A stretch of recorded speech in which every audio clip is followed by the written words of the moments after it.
Let me guess. You've been told the way to grow in your career is to hustle harder. Wake up earlier, stay later, say yes to more, be everything to everyone. But here's the truth: hustle doesn't create growth, it creates burnout. Today, I'm going to coach you through a different way. One that doesn't require you to do more, but to do more of what's natural for you. This is the shift that changed my career, my motherhood, and my peace. And by the end of this episode, you'll see how to lead through your strengths instead of through hustle. So grab your coffee, mama. This one's gonna feel like a coaching session you didn't even know you needed. Hey, mama. Welcome to Career Growth for Working Moms. If you're stuck in a job that doesn't fit or burning out trying to do it all, you're in the right place. I'm Shannon, a career coach and fellow working mom. Here, you'll get simple career strategies and strength-based leadership tips to help you grow with clarity and confidence. So grab your coffee or reheat it for the third time and let's do this. Hey mama, welcome back to the show. Today, we're busting one of the biggest myths working moms are sold, that hustle is the path to success. I believed it for years. I worked harder, said yes to everything, forced myself to fit into roles that drained me because I thought that's what leaders did. But all the hustle ever gave me was exhaustion, self-doubt, and a constant feeling of being behind. The truth, leadership isn't about doing more. It's about leading from your wiring or your strengths. Hustle culture has lied to each of us, especially to women, especially to moms. It tells us if you want to get ahead, you need to grind harder than everyone else. Work more, prove more, be more. So we do. For me, there was a season when hustle was all I knew.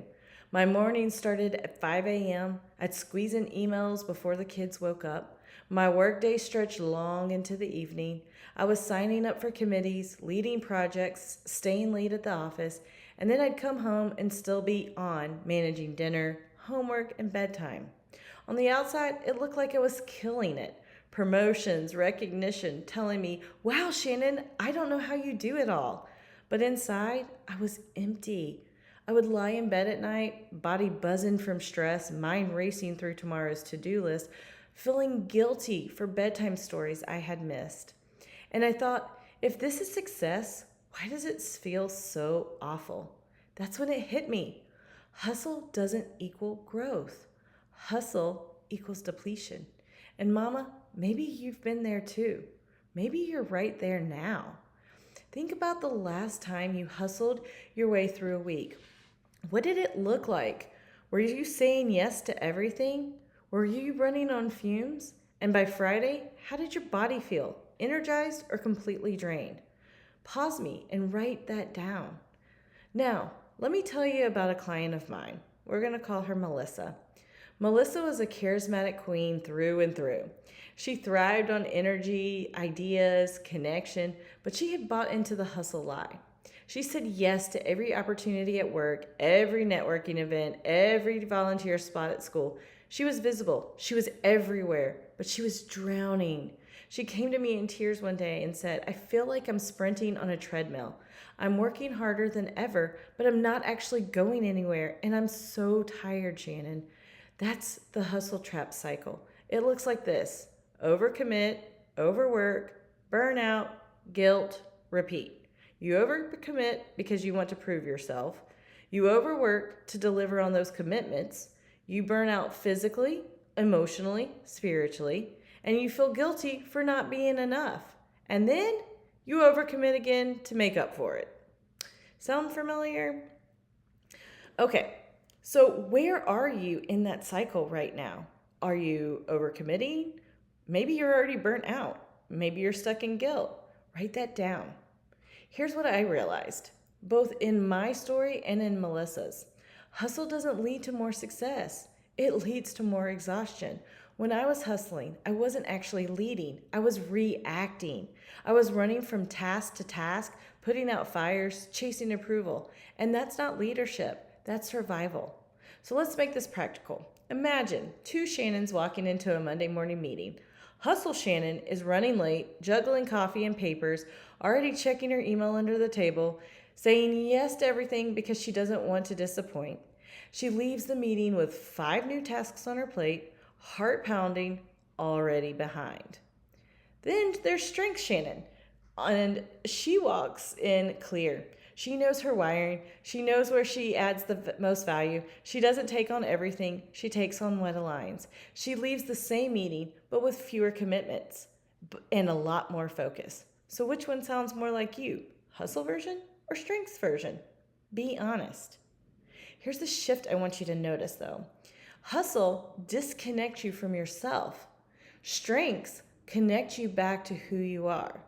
So as we move into Act 2, I want you to hold this question close. What would I change if I stopped hustling and started leading from my strength? So if hustle isn't the way forward, what is? It's leading from your strengths. Now, when I say strengths, I don't mean the things you've hustled your way into becoming decent at. I'm talking about what feels natural, the stuff that feels so second nature to you that you don't even realize it's a gift. I'll give you an example. When I first started coaching, people would say to me, Shannon, the way you see people, the way you help me feel understood in just a few minutes, that's powerful. And I brushed it off because it felt easy to me. I thought, isn't that just what everyone does? No, Shannon, not everyone does. That's the thing about strengths. Because they come naturally to you, you assume they're normal. But to someone else, they're gold. Think about a time recently when someone complimented you. What did they thank you for?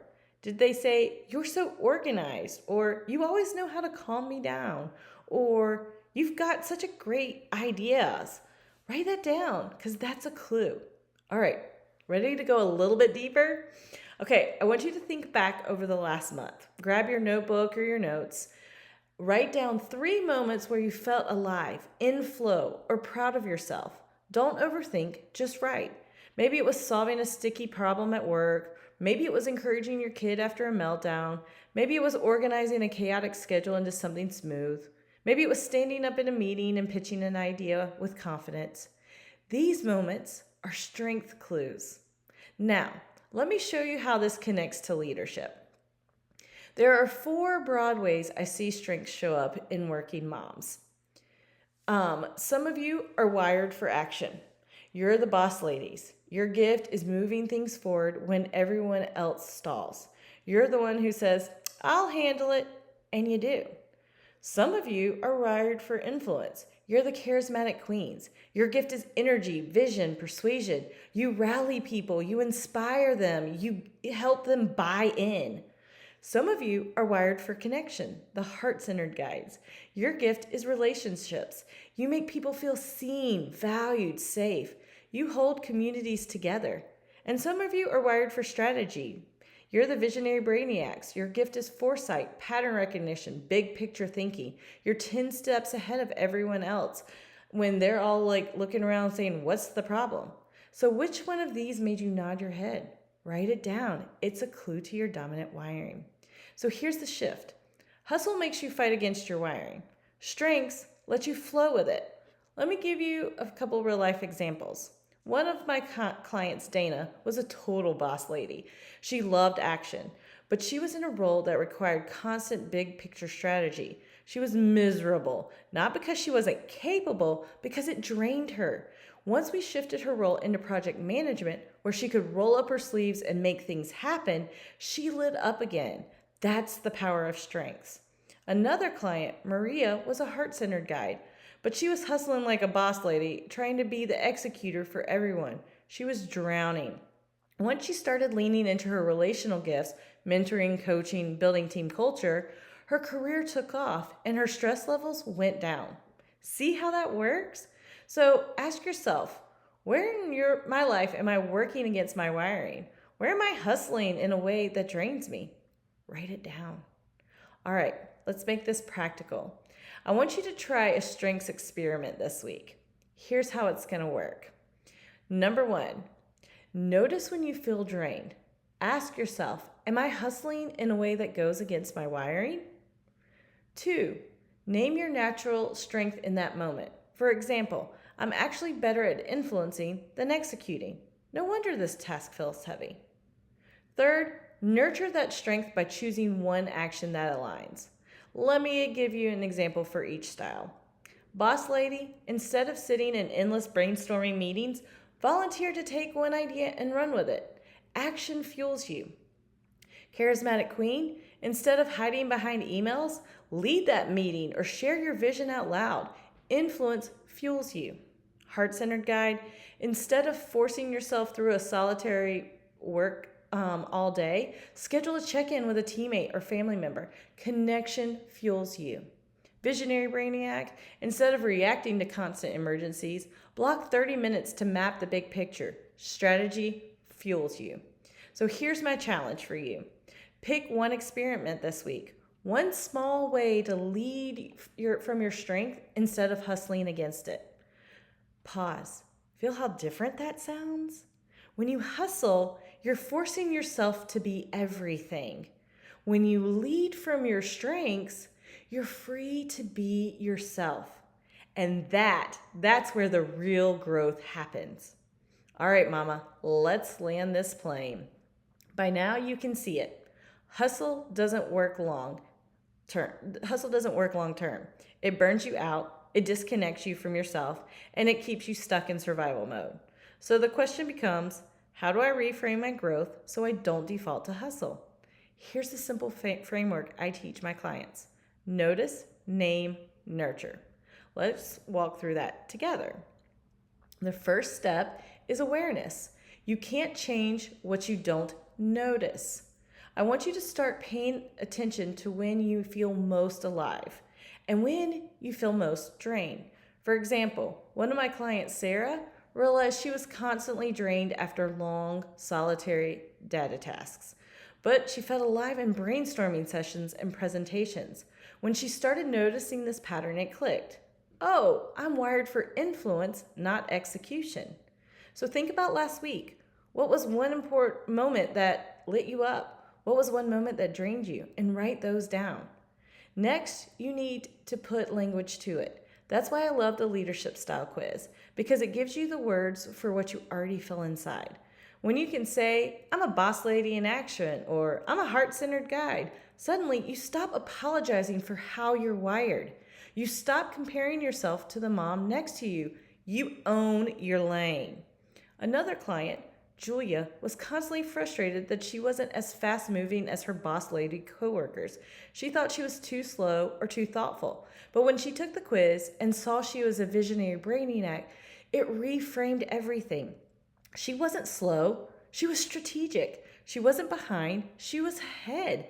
Naming it shifted for her confidence overnight. So if you had to name your dominant style today, which one feels most like you? Boss lady, charismatic queen, heart-centered guide, visionary brainiac. Write it down. And finally, nurture it. This is where the growth comes. You don't grow by hustling harder in your weak spots. You grow by doubling down on your strengths and designing your life around them. Think about it this way. A sunflower doesn't try to be a rose. It doesn't hustle to grow thorns. It just turns toward the sun and grows in its own way. That's what nurturing your strengths looks like. One of my favorite client transformation was a mom named Keisha. She was a heart-centered guide, so relational, so intuitive. But she was in a corporate role that valued execution above all else. She kept hustling to be more productive, but it left her empty. When she finally leaned into her strength, she started mentoring younger women in her company, building community events, and leading team culture initiatives. Within 6 months, her boss noticed and created a new role for her that was built around those gifts. She stopped hustling against her wiring and started nurturing it, and her career took off. So how could you nurture your strength this week? If you're a boss lady, what project could you actually drive forward? If you're a charismatic queen, where could you share your vision? If you're a heart-centered guide, who could you connect with intentionally? And visionary brainiacs, what plan could you map out? Write down one experiment you're going to try. Okay, here's the bottom line. Hustle is about proving. Strengths are about living. When you hustle, you're constantly saying, I'll do more. I'm going to prove I'm enough. When you lead from your strengths, you're saying, I'll do what I'm made for, and that's enough. And mama, That shift will change everything. So here's your challenge this week. Number 1, notice one moment that lights you up and one that drains you. Name your dominant leadership style if you haven't yet. And if you don't know it, take the quiz. It'll only take you a few minutes. Nurture your strengths by choosing one small action this week that flows with your wiring. This isn't about overhauling your life. It's about building small wins that align with who you are. Because leadership isn't about hustle. It's about strengths. All right, mama, let's take a deep breath together. We've just spent the last few minutes pulling back the hustle lie and uncovering what's inside of you, your strengths. But before we close, I want to slow us down because I know how it feels to finish a podcast episode, nod along, and then move on with your day like nothing shifted. And that's not what I want for you. So let's anchor in this in your heart with a little visualization. If you're in a safe space, close your eyes. If you're driving, just soften your gaze and picture this with me. Imagine it's next Monday morning and you're walking into your week. But this time, instead of bracing yourself for the hustle, your calendar, your to-do list, your inbox, you're walking in with a deep sense of clarity. You've noticed your strength, you've named it, and you're nurturing it. If you're a boss lady in action, you're not scattered across 12 half-finished tasks. You've chosen one that matters and you're driving it forward. You feel the satisfaction of progress instead of the heaviness of perfection. If you're a charismatic queen, you're not saying yes to everything. You're saying yes to what aligns with your mission. You're speaking with conviction, not for applause, and your energy feels magnetic but grounded.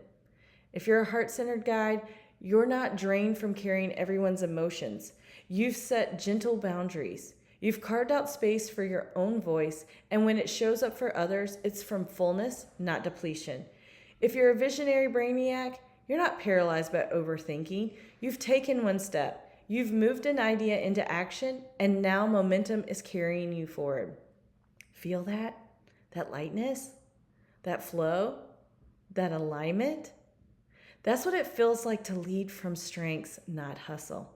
Take a deep breath in and hold it for a moment and release. That's your reminder, mama. You don't have to hustle your way to growth. You get to grow by leaning in to who you already are. All right, here's your homework for this week. Number 1, notice. Pay attention to one moment that lights you up and one that drains you. Write it down. Number 2, name. If you haven't taken the leadership style quiz yet, go do that so you can put language to your wiring. And number 3, nurture. Pick one strength-based experiment this week. Keep it simple, but let it align with who you are. And then I want you to celebrate it, not with another task, but with a moment of gratitude. This is me leading from my strengths. If this episode gave you a shift, would you screenshot it and share it with another mama who's tired of hustling herself into the ground? And if you've got 30 seconds, leave a review. It helps the show reach more women who need to hear that they don't have to burn out to grow. Mama, your leadership doesn't live in hustle. It lives in your wiring. And I cannot wait to see what happens when you start leaning into it. Until next time. Hey Working Mama, I hope you enjoyed today's episode. If so, would you take 30 seconds to share it with a friend who's stuck in her career but doesn't want to sacrifice her family to grow? Also, please leave a quick review on Apple Podcasts. It seriously lights me up to know this show is helping you navigate burnout, find clarity, and lead with confidence. All right, time to shut down my laptop and pretend I'm not hiding from folding that laundry. I'll meet you back here soon for another episode of Career Growth for Working Moms. You've got this.